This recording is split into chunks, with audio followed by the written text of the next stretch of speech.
Hi guys, I hope you all are doing well. आज हम करेंगे एक्सरसाइज 3.1 टुगेदर। तो आइए इसको सॉल्व करते हैं। Let's read the first question. Form the pair of linear equations in the following problems and find the solutions graphically. इसका मतलब ये है कि आपको कुछ क्वेश्चंस दिए हैं, उन इंफॉर्मेशन से आपको बनाना है पेयर ऑफ लीनियर इक्वेशन और उसके बाद उनको ग्राफ करके निकालना है आंसर। तो आइए पहला क्वेश्चन पढ़ते हैं। 10 students of class 10 took part in a mathematics quiz. If the number of girls is 4 more than the number of boys, find the number of boys and girls who took part in the quiz. Okay? तो आप पहले तो ये assume कर लीजिए that number of boys are x, मतलब हमारे पास में पूरे क्लास के अंदर एक्स लड़के हैं। And then assume number of girls be Y.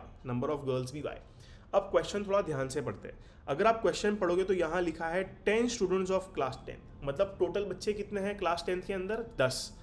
सो क्या मैं बोल सकता हूँ x plus y is equal to 10? क्या मैं ये बोल सकता हूँ? जी हाँ, मैं ये ज़रूर बोल सकता हूँ। उसके बाद में और एक इन्फॉर्मेशन है, इसमें बोला है that number of girls is 4 more then the number of boys. Number of girls is 4 more then the number of boys.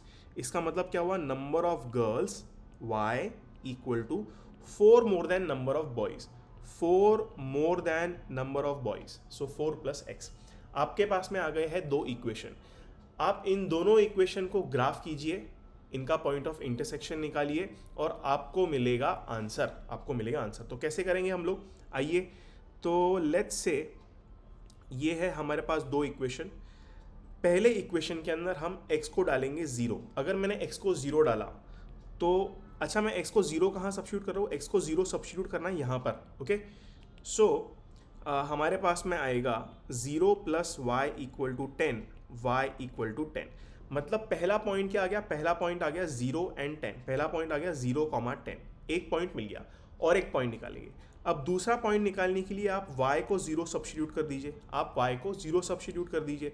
कहाँ सब्स्टिट्यूट करोगे आप y को 0? y को 0 आप सब्स्टिट्यूट करोगे यहाँ पर। Okay, so let's do it. तो आपको मिलेगा x plus 0 equal to 10, x equal to 10। तो ये आ गया हमारा दूसरा पॉइंट, विच इज़ 10,0। 10,0 क्यों? क्योंकि ट्रेडिशन ये है कि हम पहले x पॉइंट लिखते हैं, बाद में y पॉइंट लिखते हैं। पहले हम x कोऑर्डिनेट लिखते हैं, उसके बाद हम लोग y कोऑर्डिनेट लिखते हैं। तो आपके पास आ गए दो कोऑर्डिनेट्स, एक है 0,10, एक है 10,0। ठीक है, तो इसको हम करेंगे प्लॉट। तो आइए एक रफ कार्टेशियन प्लेन बना लेते हैं। लेट्स से ये है आपका कार्टेशियन प्लेन। ये एक्यूरेट तो नहीं है, ये एक रफ डायग्राम है। एक्यूरेट आप अपने ग्राफ पेपर के ऊपर कर सकते हैं, तो आपको आंसर एक्यूरेटली मिल जाएगा।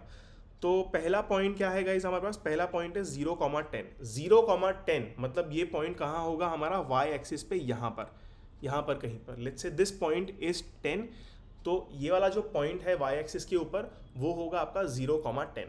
और दूसरा पॉइंट क्या है? 10,0। दूसरा पॉइंट है 10,0। 10,0 कहाँ आएगा? 10,0 आएगा एक्स एक्सिस पे। 10,0 आएगा एक्स एक्सिस पे। लेट्स से दिस इज 10, तो एक्स एक्सिस पे होता है 10,0, वाई एक्सिस के ऊपर होता है 0,10। ठीक है, आपको ये दो पॉइंट्स मिल गए। अगर दो पॉइंट्स मिल गए तो आप इन दोनों को कर लीजिए ज्वाइन, और आपको मिलेगा एक स्ट्रेट लाइन। तो एक लाइन तो हमारा बन गया। अब बनाएंगे दूसरा लाइन। क्या करेंगे हम? सेम प्रोसेस को फॉलो करना है। आप पहले x को सब्स्टिट्यूट कीजिए 0। आप x को सब्स्टिट्यूट करिए 0। कहाँ सब्स्टिट्यूट करोगे? x equal to 0 here. तो आपको आंसर क्या मिलेगा? y equal to 4 plus 0, y equal to 4।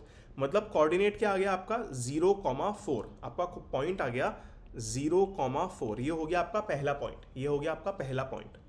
Now दूसरे पॉइंट के लिए आप क्या करोगे? y equal to 0। दूसरे पॉइंट के लिए आप करोगे y इक्वल टू 0। कहाँ सब्स्टिट्यूट करना है?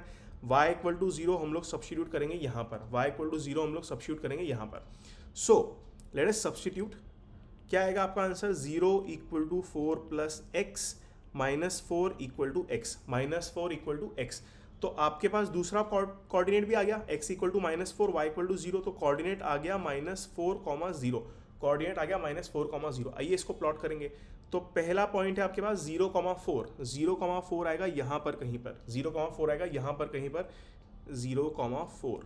ठीक है, एंड नेक्स्ट कोऑर्डिनेट है आपका -4,0, नेक्स्ट कोऑर्डिनेट है आपका -4,0, वो आएगा आपका यहाँ पर कहीं पर, तो this is let's say -4,0, this is -4,0.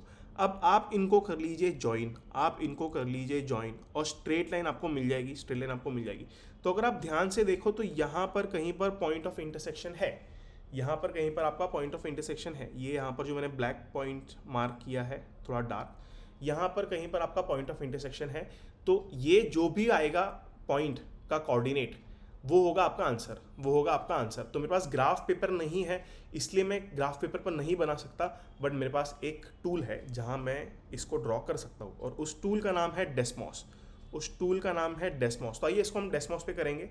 आपका पहला इक्वेशन था x + y = 10, ठीक है, यह आ गया आपके पास में एक लाइन, और दूसरा इक्वेशन आपके पास था number of girls = 4 + number of boys, ठीक है. तो अगर आप ध्यान से देखो तो हमको ऐसे ही कुछ ग्राफ मिला है, जो हम लोगों ने रफ में ग्राफ ड्रॉ किया था वो भी ऐसा ही कुछ है. तो पॉइंट ऑफ इंटरसेक्शन है 3,7, यहाँ पर लिखा है ग्राफ पे, आप देख सकते हो. तो आइए, पॉइंट ऑफ इंटरसेक्शन है ये 3,7. इसका मतलब क्या हुआ गाइस? इसका मतलब ये हुआ कि x is equal to 3 and y is equal to 7. x is equal to 3 and y is equal to 7. x equal to 3 का मतलब क्या हुआ? x equal to 3 का मतलब हुआ बॉयज़ है आपके पास में 3, एंड y equal to 7 का मतलब हुआ नंबर ऑफ गर्ल्स आपके पास है 7. So sorry. तो ये आ गया आपके नंबर ऑफ गर्ल्स, ये आ गया आपका नंबर ऑफ बॉयज़. तो बहुत आसान क्वेश्चन था. आइए अब नेक्स्ट क्वेश्चन सॉल्व करते हैं. So this is your next question. Let's read it. 5 pencils and 7 pens together cost ₹50, whereas 7 pencil and 5 pens together cost ₹46. Find the cost of 1 pencil and that of 1 pen. ठीक है. So let's say cost of pen is X. And let's say cost of pencil is y. ठीक है, थोड़ा सा space बनाएंगे हम लोग यहाँ पर. या सो गाइस, क्वेश्चन में क्या दिया है? क्वेश्चन के अंदर दिया है 5 pencils and 7 pens together cost 50. एक पेन का कॉस्ट है अगर x, तो 5 पेन का कॉस्ट हो जाएगा 5x. सो 5x. एक पेंसिल का कॉस्ट अगर है y, तो 7. ओ हो, एक छोटा सा मिस्टेक हो गया है गाइस, ध्यान से पढ़िए. या ध्यान से अगर हम पढ़ेंगे तो आप ये पाएंगे, एक second, let me erase this. या ध्यान से पढ़ेंगे तो it says 5 pencils and 7 pens together cost ₹50.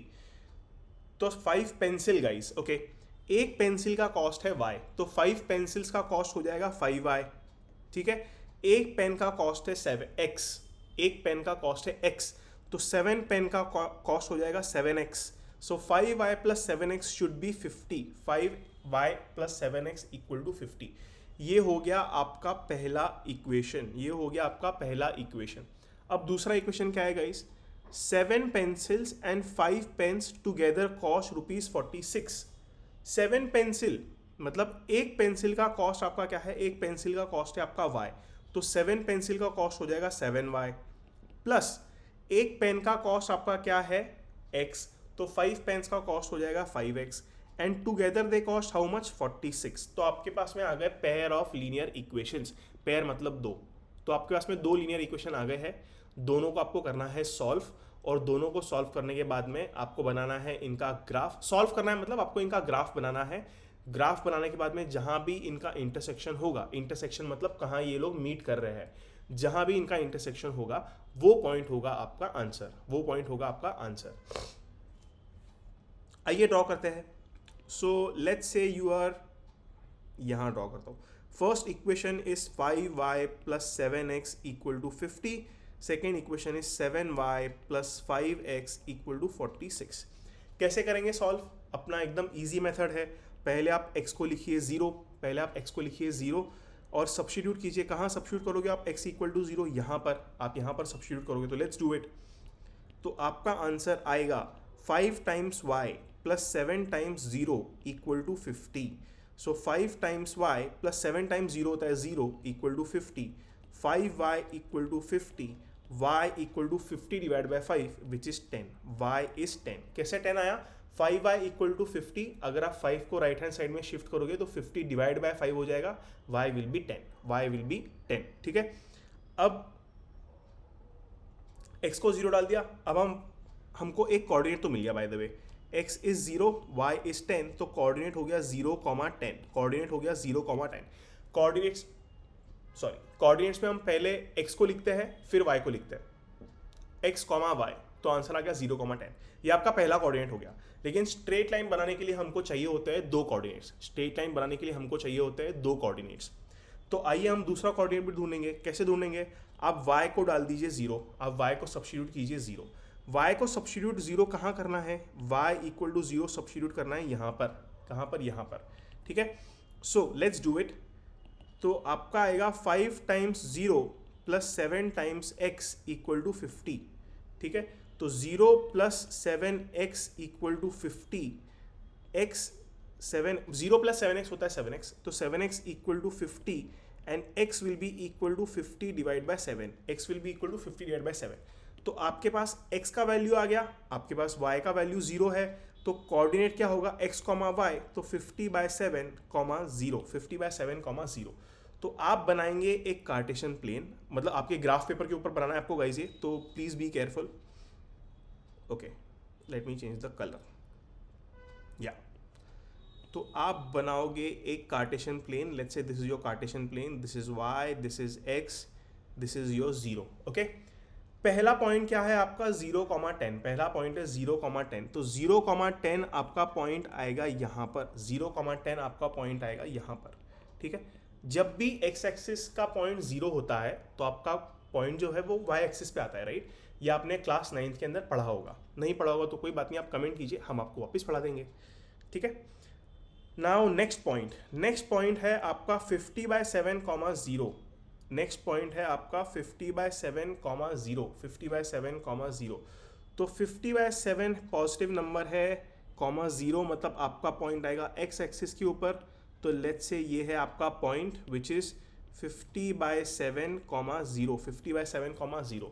और आप बनाओगे एक स्ट्रेट लाइन. इन दोनों को ज्वाइन कर लीजिए, आपको मिलेगा एक स्ट्रेट लाइन. तो आई होप आपको एक स्ट्रेट लाइन मिल गया. अब दूसरा स्ट्रेट लाइन बनाना है. दूसरा स्ट्रेट लाइन हमको कहाँ से मिलेगा? इस इक्वेशन से मिलेगा. तो आइए इस इक्वेशन को सॉल्व करते हैं. कैसे करेंगे सॉल्व? पहले आप सब्स्टिट्यूट करिए x को 0. कहाँ सब्स्टिट्यूट करना है? x इक्वल टू 0 सब्स्टिट्यूट करना है यहाँ पर.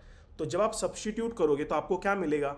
आपको मिलेगा 7 times y plus 5 times 0 equal to 46. 7 times y plus 5 times 0 equal to 46. तो 7 times y plus 5 zeros, 5 into 0 is क्या? 0 equal to 46. So 7y plus 0 is 7y. So 7y equal to 46 and y will be equal to 46 divide by 7. y equal to 46 divide by 7. तो आपके पास x coordinate तो आ ही गया, y coordinate भी मिल गया. तो आपका point क्या होगा? x, y. तो ये हो गया आपका पहला कोऑर्डिनेट. दूसरा कोऑर्डिनेट कैसे निकालोगे गाइस? दूसरा कोऑर्डिनेट निकालने के लिए आप सब्स्टिट्यूट करिए y इक्वल टू 0. कहाँ सब्स्टिट्यूट करना है? y equal to 0. यहाँ पर सब्स्टिट्यूट करना है. ठीक है, यहाँ पर सब्स्टिट्यूट करना है. तो लेट्स डू इट. तो आपका आंसर आएगा 7 times 0 plus 5x equal to 46. ठीक है. थोड़ा सा मैसी लग रहा है तो इसको नीचे लिखेंगे. ओके. ये तो आपका y था ही. एनीवे, सो या 7 times 0 plus 5 times x equal to 46. ठीक है. 7 टाइम्स 0 हो गया 0 plus 5x equal to 46. 0 plus 5x होता है 5x equal to 46. x equal to 46 by 5. तो आपके पास आ गया आपका x कोऑर्डिनेट, आपके पास आ गया आपका y कोऑर्डिनेट. आपका कोऑर्डिनेट होगा x, y. तो ये दो कोऑर्डिनेट्स आपको मिल गए. पहला कोऑर्डिनेट क्या है गाइस? पहला कोऑर्डिनेट है 0,46. सो 0,46 बाय 7, 0,46 बाय 7. 0,46/7। तो 0,46/7 आपका होगा लेट्स से यहाँ पर कहीं पर, ठीक है। और दूसरा पॉइंट क्या है आपका, दूसरा पॉइंट है आपका, ध्यान से देखिए 46/5, 46/5। सो 46/5 आपका कहाँ पर होगा गाइस, आप थोड़ा ध्यान से देखिए। 50/7 होगा 7 पॉइंट समथिंग समथिंग, 46/5 होगा आपका 9 point something something, which means आपका दूसरा कोऑर्डिनेट होगा यहाँ पर कहीं पर, आपका दूसरा कोऑर्डिनेट होगा यहाँ पर कहीं पर, ठीक है। तो आइए इसको ज्वाइन करते हैं, आइए इसको ज्वाइन करते हैं, तो आपको मिल गया दूसरा स्ट्रेट लाइन, आपको मिल गया दूसरा स्ट्रेट लाइन। और इनका जो इंटरसेक्शन है, इनका जो इंटरसेक्शन है वो हो रहा है यहाँ पर कहीं पर, वो हो रहा है यहाँ पर कहीं पर। तो ये जो पॉइंट आपका होगा ये होगा आपका आंसर, ये होगा आपका आंसर। तो आइए हम इसको एक बार फिर से ड्रॉ करेंगे। आपके इक्वेशंस है 5y + 7x, इसको मिटाएंगे, या 5y + 7x = 50। तो ये आ गई ग्रीन आपकी पहली इक्वेशन की लाइन।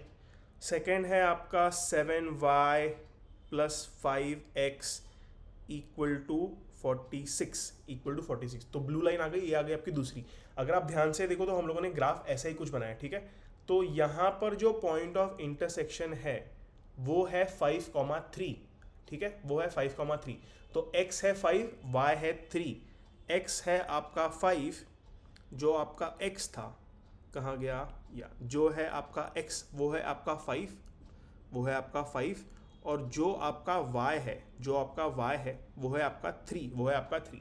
मतलब cost of pen is 5 and cost of pencil is 3, cost of pen is 5, cost of pencil is 3। तो बहुत ही आसान सवाल था गाइस, ये बहुत ज़्यादा आसान सवाल था। आई होप ये आपको समझ में आया हो, आई होप ये आपको समझ में आया हो। Now let's move to the next question, let's move to the next question. What is the next question? आइए पढ़ते हैं। On comparing the ratios A1/A2, B1/B2 and C1/C2, find out whether the lines representing the following pairs of linear equations intersect at a point, are parallel or are coincident। ठीक है, तो guys आपको एक बात तो पता होनी चाहिए, एक बात आपको क्या पता होनी चाहिए, अगर आपके पास में पेयर ऑफ लीनियर इक्वेशन है, अगर आपके पास में पेयर ऑफ लीनियर इक्वेशन है, और लेट्स से अगर हम उनके रेशोज़ का, लेट्स से अगर हम उनके रेशोज़ का, लेट्स से अगर हम उनके कोएफिशिएंट का रेशो लें। What I am trying to say, मैं आपको ये बताना चाहता हूँ कि लेट्स से आपके पास में दो इक्वेशंस है, a1x + b1y = c1, and let's say your second equation is a2x + b2y = c2। आप इसको ऐसे भी लिख सकते हो, या आप एक काम कर सकते हो, आप इसको आप ऐसे भी लिख सकते हो, a1x + b1y + c1 = 0, या a2x + b2y + c2 = 0। तो आप कोई भी लिखिए, आप रेड वाला ट्रेंड फॉलो कीजिए या ग्रीन वाला ट्रेंड फॉलो कीजिए, आंसर एक ही आएगा, आंसर आपका अल्टीमेटली एक ही आएगा। लेकिन ऐसा मत करना कि पहला इक्वेशन आपने यहाँ से ऐसा उठा लिया और दूसरा इक्वेशन आपने यहाँ से ऐसे उठा लिया, ये नहीं चलेगा। या तो आप दोनों इक्वेशन जैसे रेड में लिखा है वैसे लिखिए, या आप दोनों इक्वेशन जैसे ग्रीन में लिखा है वैसे लिखिए, ठीक है। अगर आप क्वेश्चन देखोगे, अगर आप क्वेश्चन देखोगे तो जो ग्रीन में लिखा है वैसे लिखा है, यहाँ पर भी, यहाँ पर भी और यहाँ पर भी। तो इन्होंने ग्रीन वाला ट्रेंड फॉलो किया है, आप भी वही ट्रेंड फॉलो कर सकते हो, लेकिन आधा आधा मत करना, आधा रेड से और आधा ग्रीन से, ऐसा मत करना, ठीक है। तो कहने का मतलब ये है कि यहाँ पर हमारे पास पॉसिबिलिटीज़ बनती है a1/a2 = b1/b2 = c1/c2। अगर आपने x के कोएफिशिएंट का रेशो, y के कोएफिशिएंट का रेशो और कांस्टेंट टर्म का रेशो निकाला, और अगर वो तीनों रेशो एक दूसरे के बराबर है, if a1/a2 is equal to b1/b2 and it is equal to c1/c2, तो lines are coincident, lines are coincident. Coincident का मतलब क्या होता है, एक लाइन दूसरे लाइन के ऊपर एग्जैक्टली मिल रही है, मतलब एक लाइन दूसरे लाइन के ऊपर मिल रही है, मतलब एक लाइन खींचो उसके ऊपर दूसरा लाइन खींच दो, तो हम बोलेंगे both the lines are coincident. ये है आपका पहला वाला रूल। दूसरा रूल क्या है, if a1/a2 is equal to b1/b2 but it is not equal to c1/c2, मतलब x का जो कोएफिशिएंट है उनका रेशो, y का जो कोएफिशिएंट है उनका रेशो, ये दोनों सेम है, लेकिन it is not equal to the ratio of constant term, जो कांस्टेंट टर्म है उसके रेशियो के बराबर नहीं है, तो इस केस में lines are parallel, lines are parallel, ठीक है। और तीसरा क्या है गाइस, तीसरा है a1 upon a2 is not equal to b1 upon b2। अगर a1 अपॉन a2 ही इक्वल नहीं है b1 अपॉन b2 के, then the lines are intersecting, lines intersect. Line क्या हो रही है, इंटरसेक्ट। इंटरसेक्ट मतलब एक लाइन ऐसी होगी, एक लाइन ऐसी होगी और दोनों एक पॉइंट पे मीट कर रही है। यूनिक सोल्यूशन, इसी को हम कहते हैं कंसिस्टेंट लाइन, इसी को हम कहते हैं कंसिस्टेंट लाइंस, ठीक है गाइस। तो बहुत इंपॉर्टेंट है, ये बहुत इंपॉर्टेंट है, ये कॉन्सेप्ट आपको पता होना चाहिए। अगर ये कॉन्सेप्ट आपको पता नहीं है तो आप ये क्वेश्चन ही सॉल्व नहीं कर सकते हो, ठीक है। तो गाइज आई होप ये आपको पता चल गया है। अगर आपको नहीं पता तो आप फटाफट आपके नोटबुक में लिख लीजिए। अच्छा, bye the way I am hoping कि आप लोग इस वीडियो को मूवी की तरह नहीं दिख रहे हो, आपके पास आपका पेन पेपर रेडी होना चाहिए ये सब सॉल्व करने के समय। अगर नहीं है तो वीडियो देख के क्या फ़ायदा है फिर, मतलब इट्स मैथ्स, आपको कुछ तो सॉल्व करना पड़ेगा। ओके, तो पहला वाला ट्राई करते हैं। पहला वाला इक्वेशन है 5x minus 4y plus 8 equal to 0। दूसरा है 7x plus 6y minus 9 equal to 0, ठीक है। यहाँ पर पहले इक्वेशन से a1 का वैल्यू क्या है 5, b1 का वैल्यू क्या है -4, c1 का वैल्यू क्या है 8, ठीक है। सेकेंड, a1 का वैल्यू क्या है 7, b1 का वैल्यू क्या है 6 और सॉरी a1 तो हो गया ना, अब a2 b2 लिखेंगे। तो a2 का वैल्यू है 7, b2 का वैल्यू है 6 और c2 का वैल्यू है -9। साइन के साथ लेना है, c2 का वैल्यू -9। अब इनका हम लेंगे रेशो। तो भाई साहब a1 अपॉन a2 हो गया आपका 5/7, b1 अपॉन b2 आपका हो गया -4/6। अगर आप ध्यान से देखो तो a1 upon a2 is not equal to b1 upon b2, 5/7 -4/6 के बराबर नहीं है। So since 5/7 is not equal to -4/6, इसको हम क्या कहेंगे, इंटरसेक्टिंग लाइन, इंटरसेक्टिंग लाइन। तो यहां मैं लिख रहा हूं इंटरसेक्ट, ठीक है। यहां बोला है ना, या तो इंटरसेक्ट करेगा, पैरेलल होगा या कोइंसिडेंट होगा, तो ये इंटरसेक्ट करेगा। ये क्या करेगा, इंटरसेक्ट करेगा। आई होप आपको पहला तो समझ में आ गया होगा, सो let me erase it and now we'll do the second one। क्या है दूसरा क्वेश्चन गाइस, क्या है दूसरा क्वेश्चन? दूसरा है 9x plus 3y plus 12 equal to 0 और दूसरा इक्वेशन है 18x plus 6y plus 24 equal to 0, ठीक है। तो अब हम यहाँ से a1 a2 b1 b2 और c1 c2 निकालेंगे, ओके। सो यहाँ से a1 का वैल्यू आ गया 9, b1 का वैल्यू आ गया 3, c1 का वैल्यू आ गया 12, ठीक है जी। दूसरे इक्वेशन से a2 का वैल्यू आ गया 18, b2 का वैल्यू आ गया 6 और c2 का वैल्यू आ गया 24। तो a1 अपॉन a2 क्या होगा गाइज, a1 अपॉन a2 होगा 9 अपॉन 18, ये हो गया आपका 9 अपॉन 18। फिर b1 अपॉन b2 क्या होगा 3 अपॉन 6, b1 अपॉन b2 हो गया 3 upon 6 and lastly c1 upon c2 क्या होगा, c1 अपॉन c2 होगा 12/24। आइए इसको सिंप्लीफाई करते हैं। 9 times 1 9 times 2, 3 times 1 3 times 2, 12 times 1 12 times 2, तो ये आ गया 1/2 1/2 1/2, तीनों इक्वल है। a1 अपॉन a2 जो है आपका वो आ गया 1/2, b1 अपॉन b2 जो है वो भी है 1/2, c1 अपॉन c2 जो है वो भी 1/2। तो अगर तीनों 1/2 है, अगर a1 upon a2 is equal to b1 upon b2 and that is equal to c1 upon c2, तो आपका आंसर आएगा कोइंसिडेंट लाइन, आंसर आएगा कोइंसिडेंट लाइन। मतलब एक लाइन दूसरे लाइन के ऊपर लाई कर रही है, कोइंसिडेंट लाइंस, ठीक है। तो आई होप आपको सेकेंड वाला भी समझ में आया हो। अब करेंगे थर्ड क्या है guys, 6x minus 3y plus 10 equal to 0, 2x minus y plus 9 equal to 0, ठीक है। तो पहले वाले इक्वेशन से a1 का वैल्यू है 6, b1 का वैल्यू है -3, c1 का वैल्यू है 10। दूसरे इक्वेशन से a2 का वैल्यू है 2, b2 का वैल्यू है -1, c2 का वैल्यू है 9। तो a1 अपॉन a2 क्या है 6/2, a1 अपॉन a2 है 6/2। b1 अपॉन b2 क्या है -3 divide by -1, -3 divide by -1 and C1/C2 क्या है 10/9, C1/C2 आ गया आपका 10/9। तो अगर आप इसको सिंप्लीफाई करो तो 2 टाइम्स 1 2 टाइम्स 3, सेकेंड में माइनस से माइनस कट गया और थर्ड तो सिंप्लीफाई हो ही नहीं सकता, तो 3/1 3/1 10/9, मतलब A1/A2 is equal to B1/B2 but it is not equal to C1/C2। इसका मतलब लाइंस है आपकी पैरेलल, आपकी लाइंस है पैरेलल। तो अगर आपको ये कॉन्सेप्ट ही पता नहीं है तो आप क्वेश्चन सॉल्व नहीं कर पाओगे। तो मैंने एक वीडियो बनाया है, आप वहाँ जाके ये कॉन्सेप्ट सीख सकते हो, या आप एक बार रिवाइंड कर लो, मैंने अभी थोड़ी देर पहले कॉन्सेप्ट सिखाया था, आप वहाँ से भी सीख सकते हो और फिर आप यहाँ ये क्वेश्चन सॉल्व करने के लिए आइए। इसी के साथ आपका क्वेश्चन नंबर 2 हुआ समाप्त। इसी के साथ आपका क्वेश्चन नंबर 2 हुआ समाप्त। क्वेश्चन नंबर 3 जो कि बहुत आसान है, same question, let's read. On comparing the ratio A1/A2, B1/B2 and C1/C2, find out whether the following pair of linear equations are consistent or inconsistent। मैंने आपको थोड़ी देर पहले ही बताया कि लाइंस कंसिस्टेंट और इनकंसिस्टेंट कब होती है, लाइंस इनकंसिस्टेंट या कंसिस्टेंट कब होती है। अगर A1/A2 is not equal to B1/B2 then the line is consistent, बाकी सारी केसेस के अंदर वो इनकंसिस्टेंट होगा। 3 तो केसेस है, एक केस कंसिस्टेंट, बाकी दोनों इनकंसिस्टेंट, ठीक है।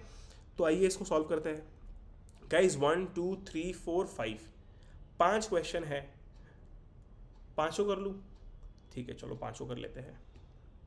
फर्स्ट वन आपका है 3x + 2y = 5, 2x - 3y = 7। अगर आपको याद हो, मैंने थोड़ी देर पहले बताया था, या तो आप रेड वाला ट्रेंड फॉलो कीजिए या ग्रीन वाला ट्रेंड फॉलो कीजिए। अगर आप अभी ज्वाइन किए हो तो आप रिवाइंड करके देख सकते हो, तो इन लोगों ने रेड वाला ट्रेंड फॉलो किया है। Anyway let's start. What is A1 आपका आ गया 3, B1 आ गया आपका 2, C1 आ गया आपका 5, A2 आ गया आपका 2, B2 आ गया आपका -3, C2 आ गया आपका 7। तो गाइज एक सेकेंड, थोड़ा सा स्पेस बनाएंगे, थोड़ा सा स्पेस या। तो गाइज A1/A2 क्या है, A1/A2 है 3/2, A1/A2 है 3/2। B1/B2 क्या है 2/-3, B1/B2 है 2/-3, let me right 2/-3। And C1/C2 क्या है, C1/C2 आपका होगा 5/7, ये होगा 5/7। तो अगर आप देखो तो A1/A2 is not equal to B1/B2, ये दोनों ही इक्वल नहीं है, ठीक है। अगर ये दोनों इक्वल नहीं है तो लाइन क्या होगा, consistent, line will be consistent. तो पहला वाला आपका है कंसिस्टेंट, कंसिस्टेंट है। एक सेकेंड, मैं सिर्फ CONS लिखता हूँ तो आप समझ जाना कंसिस्टेंट है, ठीक है। सेकेंड वाला ट्राई करते हैं, आइए let us erase this. What is the second one? The second one is 2x - 3y = 8, 4x - 6y = 9। तो यहाँ से A1 का वैल्यू है 2, B1 का वैल्यू है -3, C1 का वैल्यू है 8। यहाँ से A2 का वैल्यू है 4, B2 का वैल्यू है -6, C2 का वैल्यू है 9, ठीक है जी। नाउ आप A1/A2 करिए। A1/A2 क्या आएगा 2/4, B1/B2 क्या होगा -3/-6, B1/B2 होगा -3/-6 एंड C1/C2 होगा 8/9, C1/C2 होगा आपका 8/9। इसको सिंप्लीफाई करेंगे तो आएगा 2 times 1 2 times 2 3 times 1। Oh by the way, अगर आप ध्यान से देखो तो ये -6 है, तो यहाँ माइनस साइन आना चाहिए, वो माइनस साइन डालना मैं भूल गया था, I am so sorry. Simplify करोगे तो 3 times 1 3 times 2 3 times 2 so sorry. Third वाला तो सिंप्लीफाई नहीं कर सकते, 8/9, तो ये आ गया 1/2 = 1/2 नॉट इक्वल टू 8/9, ठीक है जी। आप बोलोगे माइनस साइन का आ गया, भाई साहब ये वाला माइनस कट गया, ठीक है। सो 1/2 = 1/2, ये हो गया आपका पैरेलल लाइंस, लेकिन पैरेलल लाइंस भी कंसिस्टेंट नहीं होते, तो इसको हम लिखेंगे inconsistent,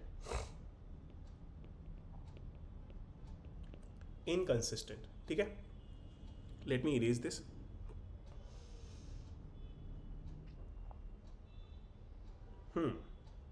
now let's do the third one. Third one क्या है जी आपका? थर्ड है 3/2x plus 5/3y equal to 7। फिर है आपका 9x minus 10y equal to 14। तो यहाँ से आपका a1 का वैल्यू आ गया 3/2, b1 का वैल्यू आ गया 5/3, c1 का वैल्यू आ गया 7। ठीक है, यहाँ से a2 का वैल्यू आ गया 9, b2 का वैल्यू आ गया -10, c2 का वैल्यू आ गया 4, c2 का वैल्यू आ गया 4। ठीक है, आई होप ये आपको समझ में आया हो, आई होप ये आपको समझ में आया हो। सो a1 अपॉन a2 क्या होगा? a1 अपॉन a2 होगा 3/2 डिवाइडेड बाय 9। 3/2 डिवाइड बाय 9 मतलब इसको नीचे लिखता हूँ, ठीक है, which means this is 3/2 into 1/9। Into 1/9 क्यों? अगर आप डिवीजन के अंदर अगर आप डिवाइड कर रहे हो तो आप दूसरे टर्म को रेसिप्रोकेट करके आप उसका रेसिप्रोकल लेके मल्टीप्लाई कर सकते हो। मतलब 9 को हम लिख सकते हैं 9/1। तो मैंने क्या किया, मैंने डिवाइड को किया इनटू और 9/1 को लिख दिया 1/9। इसको बोलते हैं रेसिप्रोकल लेना, इसको बोलते हैं रेसिप्रोकल लेना। आई होप ये आपको समझ में आया हो, आई होप ये आपको समझ में आया हो। ठीक है, तो क्या आंसर आएगा? आंसर आएगा 3/18। 3/18 मतलब 3 टाइम्स 1 3 टाइम्स 6, 1/6। तो आपका a1 अपॉन a2 है 1/6, a1 अपॉन a2 है 1/6। b1 अपॉन b2 क्या आएगा? 5/3 डिवाइड बाय -10। 5/3 डिवाइड बाय -10 क्या होता है ये? आइए करते हैं। 5/3 डिवाइडेड बाय -10, तो -10 को लिख सकते हैं -10/1। अब मैं डिवीजन को बदलूंगा मल्टीप्लिकेशन में और -10/1 को लिखूंगा 1 अपॉन -10। तो ये क्या हो जाएगा? 5/3 इंटू -1/10। मतलब माइनस आप ऊपर लिखो या नीचे लिखो फर्क नहीं पड़ता है। ठीक है, सिंप्लीफाई कर सकते हो। 5 टाइम्स 1 5 टाइम्स 2, तो आंसर आएगा आपका 1 इंटू -1 -1, 3 इंटू 2 6, 3 इंटू 2 6। तो b1 अपॉन b2 क्या आ गया? b1 अपॉन b2 आ गया -1/6। तो अगर आप ध्यान से देखो तो a1 upon a2 is not equal to b1 upon b2। a1 upon a2 is not equal to b1 upon b2। अगर ये दोनों इक्वल ही नहीं है तो ये क्या होगा? Consistent lines. ये होंगे आपके कंसिस्टेंट लाइन, ये हो गया आपका consistent. Let me erase this.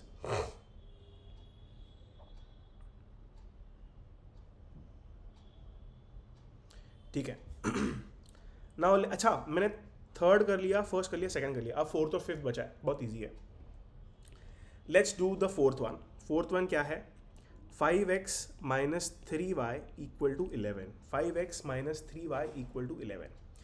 Second है -10x plus 6y equal to -22। ठीक है, अब यहाँ से a1 आपका आ गया 5, b1 आपका आ गया -3, c1 आपका आ गया 11। यहाँ से a2 आपका आ गया -10, b2 आ गया आपका 6, c2 आ गया आपका -22। गाइस बाय द वे मैं आपको एक बात बताना चाहता हूँ कि आप ऐसे रट मत लो कि पहले a1 आ रहा है, फिर b1 आ रहा है, फिर c1 आ रहा है।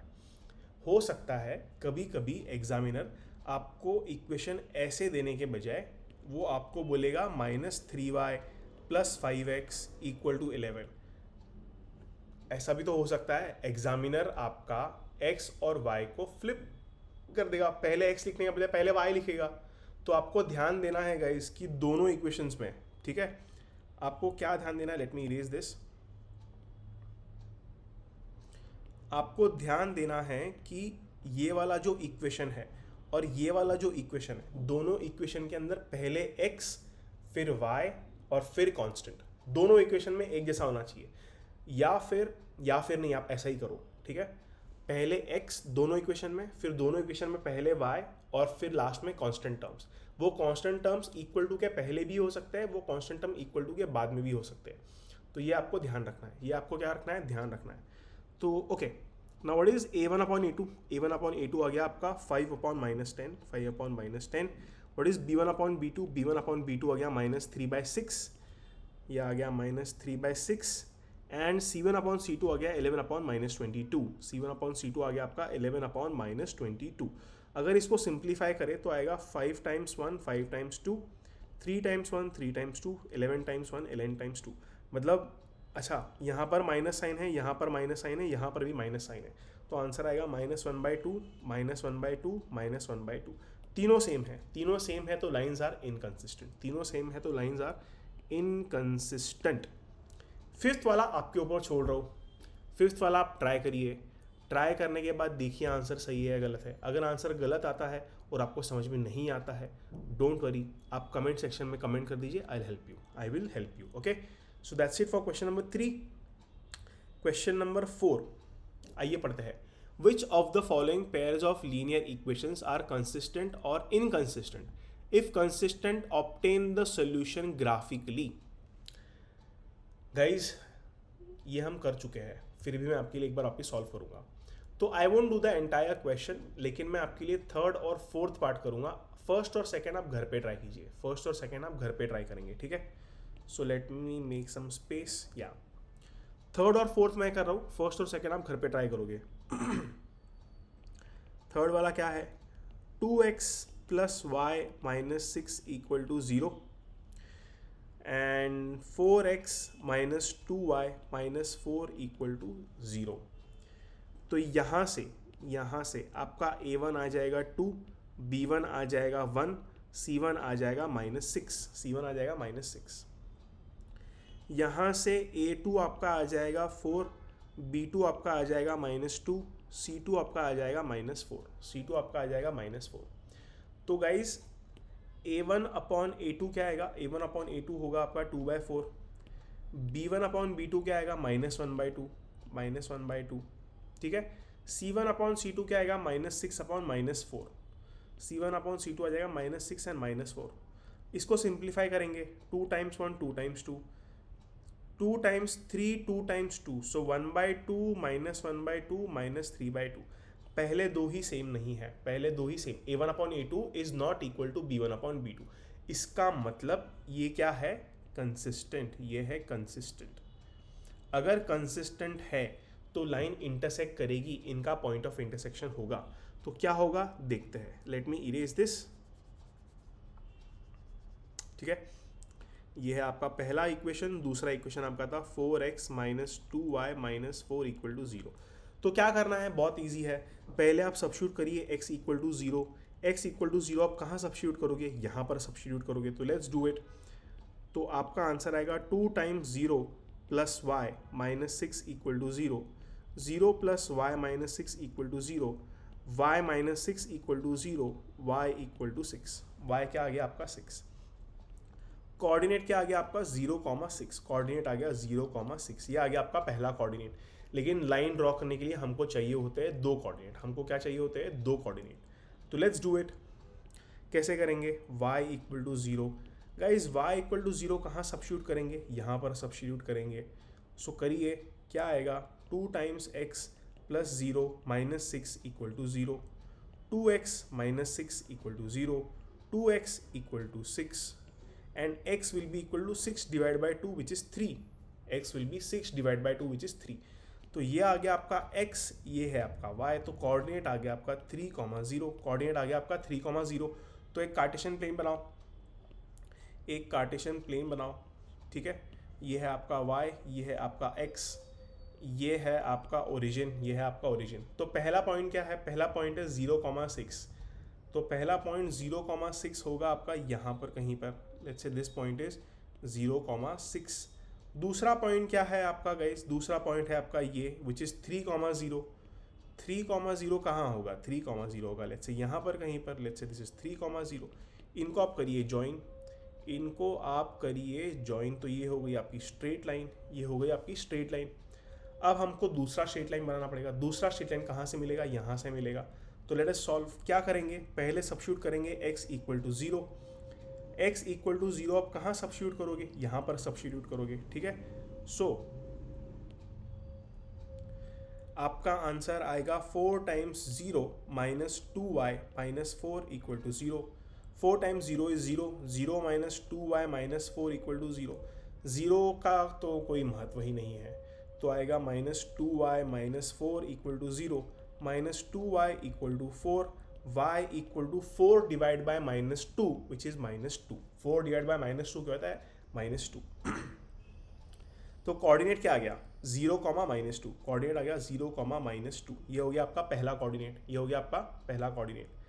अब दूसरा कोऑर्डिनेट ढूंढने के लिए आप क्या करोगे? आप सब्स्टिट्यूट करोगे y इक्वल टू 0। आप सब्स्टिट्यूट करोगे y equal to 0।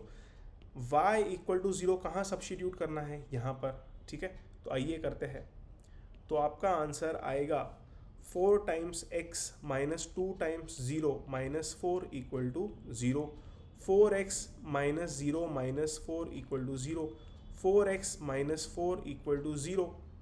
So 4x equal to 4 which means x equal to 1, which means x equal to क्या आ गया आपका? 1। x इक्वल टू आपका आ गया 1। तो ये है आपका x कोऑर्डिनेट, ये है आपका y कोऑर्डिनेट। आपको कोऑर्डिनेट मिल गया 1, 0। कोऑर्डिनेट आपको मिल गया 1, 0। तो गाइस 0, -2 होगा आपका, 0, -2 होगा आपका यहाँ पर कहीं पर। Let's say this is your 0, -2 and 1, 0। 1, 0 कहाँ होगा? 1, 0 होगा लेट्स से आपका यहाँ पर कहीं पर। Let's say this is 1, 0। इनको आप कर लीजिए ज्वाइन, इनको आप करिए ज्वाइन। जब आप इनको ज्वाइन करोगे तो गाइज यहाँ पर कहीं पर होगा आपका पॉइंट ऑफ इंटरसेक्शन, और ये पॉइंट ऑफ इंटरसेक्शन जो भी होगा वो होगा आपका आंसर, वो होगा आपका आंसर। तो अगर आप चाहो तो मैं इसको प्लॉट करके दिखा सकता हूँ। एक सेकेंड, आप मुझे थोड़ा टाइम दीजिए। हाँ जी, तो क्या है, इसको हम करते हैं डिलीट। इक्वेशन क्या था आपका? 2x plus y -6 equal to 0, ये आपका पहला। दूसरा है आपका 4x minus 2y minus 4 equal to 0। ठीक है जी। तो ये है आपका ग्राफ। हम लोगों ने जब रफ ग्राफ बनाया तो वो भी ऐसा ही कुछ दिख रहा है। तो इनका पॉइंट ऑफ इंटरसेक्शन क्या है? 2, 2। इनका पॉइंट ऑफ इंटरसेक्शन है 2, 2। ये है आपका आंसर, ये है आपका आंसर। तो पहले वाले का आंसर क्या आ गया आपका? 2, 2। पहले वाले का आंसर आ गया 2, 2। वैसे देखा जाए तो इतना होने के बाद आपको अगला क्वेश्चन भी खुद ही करना चाहिए, लेकिन मैं आपको हेल्प करूँगा। और इसी बात पे आप इस वीडियो को लाइक कर दीजिए, शेयर कर दीजिए और सब्सक्राइब कर दीजिए। Anyway, let's do the fourth one. Let us do the fourth one. Fourth one क्या है आपका? 2x minus 2y minus 2 equal to 0। 4x minus 4y minus 5 equal to 0। यहाँ से आपका a1 का वैल्यू आ गया 2, b1 का वैल्यू आ गया -2, c1 का वैल्यू आ गया -2। ठीक है। एंड सेकेंड लाइन, a2 का वैल्यू आ गया 4, b2 का वैल्यू आ गया -4, c2 का वैल्यू आ गया आपका -5। सो a1 अपॉन a2 क्या होगा? 2/4। ये होगा आपका 2/4। b1 अपॉन b2 क्या हो गया? -2/-4, -2 divide by -4। And c1 upon c2 क्या आ गया? क्या हो गया आपका? -2 अपॉन -5।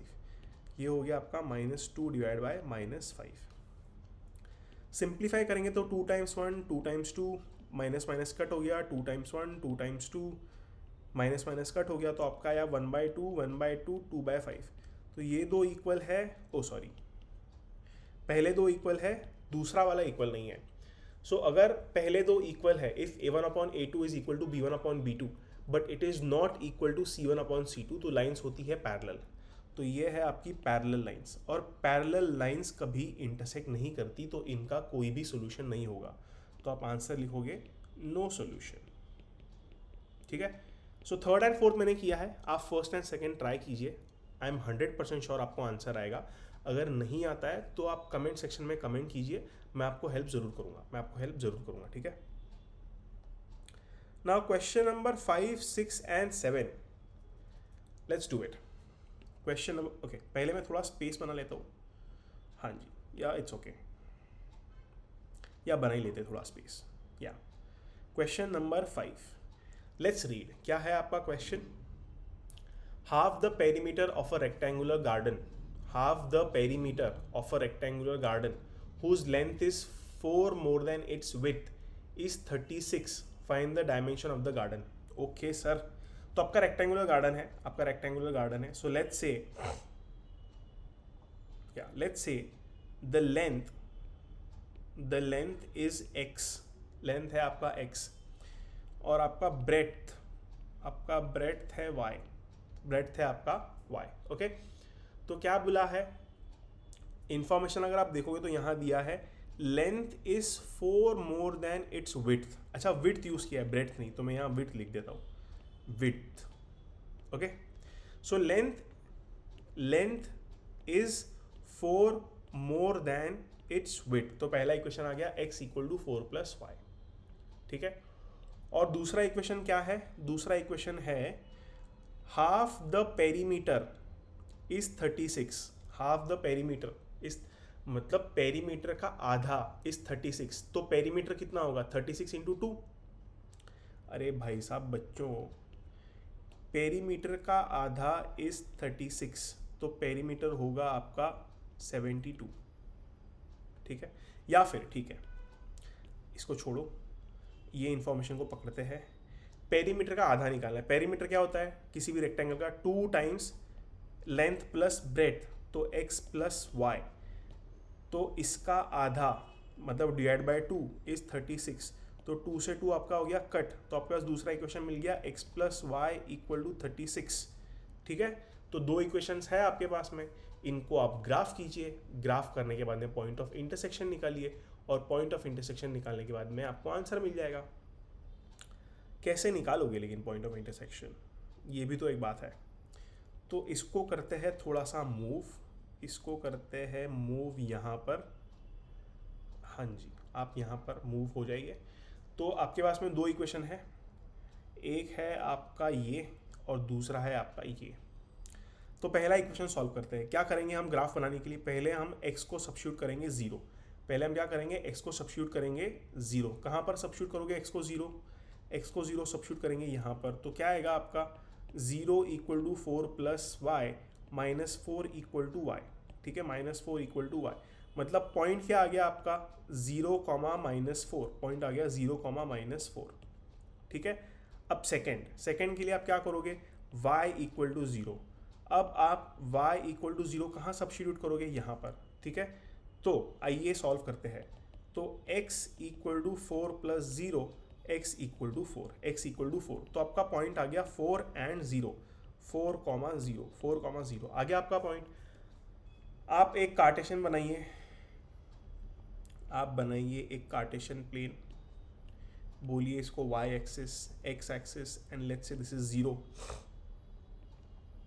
पहला पॉइंट है 0 कॉमा माइनस 4, वो होगा आपका यहाँ कहीं पर. ये हो गया आपका 0 कॉमा माइनस 4. दूसरा पॉइंट है आपका 4 कॉमा 0, तो वो होगा आपका यहाँ पर कहीं पर. Let's say this is 4 comma 0. इनको करिए आप ज्वाइन, इनको आप करिए ज्वाइन. तो ये हो गई आपकी स्ट्रेट लाइन. दूसरी लाइन आपके पास कहाँ से आएगी? दूसरी लाइन आपके पास आएगी जब आप इसको सॉल्व करोगे. तो आइए सॉल्व करते हैं. तो पहले आप रखिए x equal to 0. x equal to 0 कहाँ सब्स्टिट्यूट करोगे? यहाँ पर सब्स्टिट्यूट करोगे. तो लेट्स डू इट. तो आपका आंसर आएगा 0 plus y equal to 36, y equal to 36. तो आपका पॉइंट क्या आ गया? 0 कॉमा 36. पॉइंट आपका आ गया 0 कॉमा 36.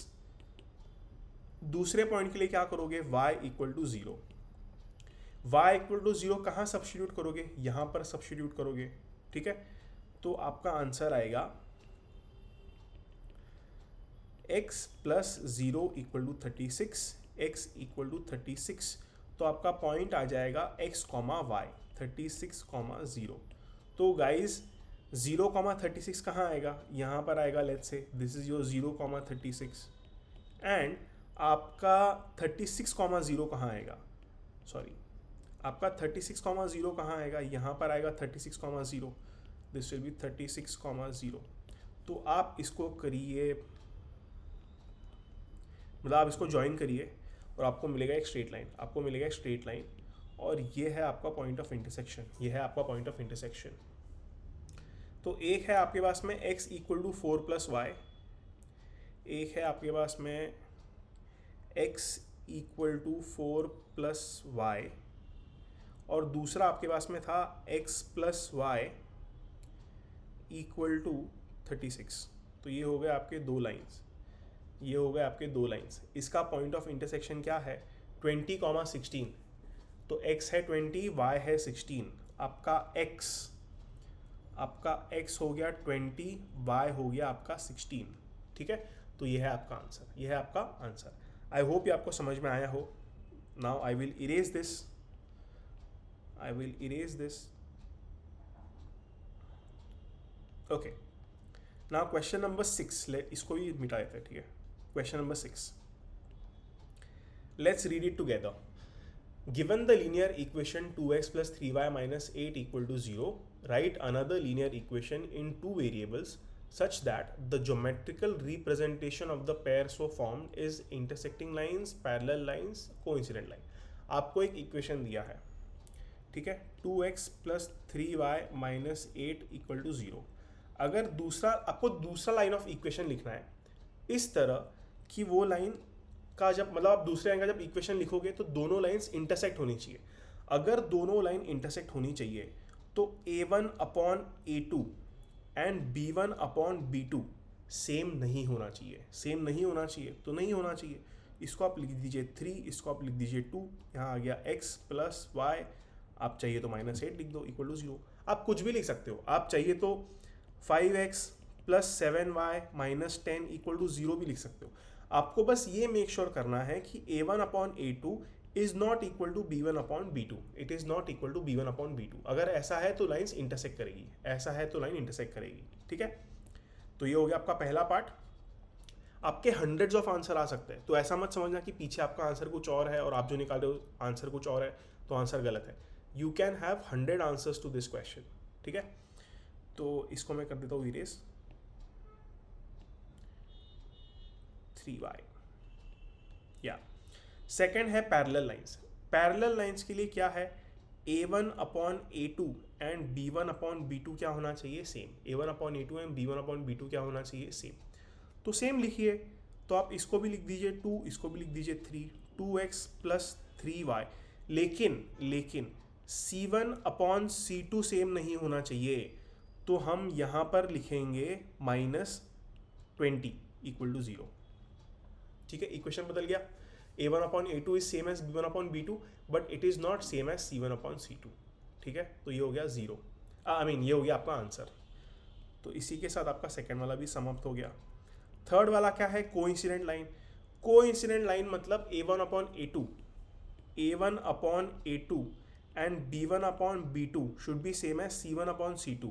तो क्या करेंगे हम यहाँ पे इंटू 2 कर देंगे तो ये आ जाएगा 4, इंटू 2 कर देंगे आ जाएगा 6, इंटू 2 कर देंगे आ जाएगा -16 equal to 0 y x plus, ठीक है। आपको समझ में आया, मैंने सबको इंटू 2 कर दिया। अब अगर आप करोगे a1 अपॉन a2 तो आएगा 2/4, b1 अपॉन b2 आएगा 3/6, c1 अपॉन c2 आएगा -8/-16।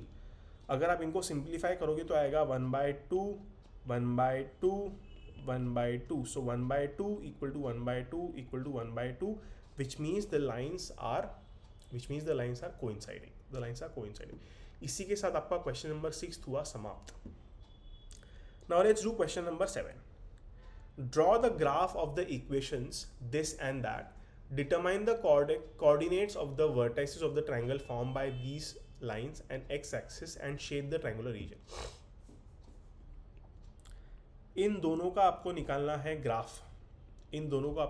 ग्राफ, कैसे निकालोगे, x minus y plus 1 equal to 0। पहले सब्स्टिट्यूट करो x इक्वल टू 0, तो आपका आंसर आएगा 0 minus y plus 1 equal to 0, minus y plus 1 equal to 0, minus y equal to -1, y equal to 1। तो आपका पहला कोऑर्डिनेट आ गया 0,1। दूसरा कोऑर्डिनेट कैसे आएगा, आप सब्स्टिट्यूट करो y इक्वल टू 0, तो आपका आंसर आएगा x minus 0 plus 1 equal to 0। तो x plus 1 equal to 0, x equal to -1, तो आपका आंसर आएगा -1 एंड 0। तो आप ग्राफ पेपर के ऊपर पहले इसको प्लॉट करिए, फिर इसको प्लॉट करिए, दोनों पॉइंट को ज्वाइन कीजिए, आपको मिलेगा एक स्ट्रेट लाइन। इसी तरीके से आप सेकेंड वाला भी कर सकते हो। कैसे करोगे 3x plus 2y minus 12 equal to 0। x equal to 0, तो आपका आंसर आएगा 3 times 0 plus 2y minus 12 equal to 0. So 2y 3 times 0 0 हो गया, 0 plus 2y 2y. So 2y minus 12 equal to 0, 2y equal to 12, y equal to 6. तो पहला coordinate आपका आ गया 0,6, 0,6. दूसरा कोऑर्डिनेट कैसे लाओगे, y इक्वल टू 0, आप करोगे y इक्वल टू 0, तो ये होगा आपका 3x plus 2 times 0 minus 12 equal to 0. So 3x minus 12 equal to 0. Minus 12 कैसे आ गया, 2 टाइम्स 0 तो 0 होता है, कोई वैल्यू नहीं है. So 3x equal to 12, x equal to 4. आपका कोऑर्डिनेट आ गया 4,0. आपका कोऑर्डिनेट आ गया 4,0, 0. Yes, right. अब आप इसको प्लॉट करिए, इसको प्लॉट करिए, दूसरा पॉइंट ऑफ इंटरसेक्शन, दोनों पॉइंट्स को ज्वाइन करिए, तो आपको दूसरा स्ट्रेट लाइन मिल जाएगा, आपको मिलेगा दूसरा स्ट्रेट लाइन. और अगर आपके पास में दोनों स्ट्रेट लाइंस है तो आपको एक ट्रायंगल मिल जाएगा, उस ट्रायंगल को आप शेड कर लीजिएगा. ये आधा मैंने कर दिया है, थोड़ा सा पार्ट बचा है, वो आप खुद करेंगे. अगर आपको नहीं आया तो आप कमेंट कीजिए, आई विल हेल्प यू. ठीक है, इसी के साथ हमारा एक्सरसाइज 3.1 हुआ पूरा. अगर आपको कुछ समझ में ना आया हो या आपको डाउट हो या आपके पास कोई और क्वेश्चंस है जिनका आप सोल्यूशन चाहते हो, तो feel free to comment in the comment section. Okay, this is it for this video. Thank you so much. इस वीडियो को लाइक करिए, शेयर करिए, सब्सक्राइब करिए. Thank you.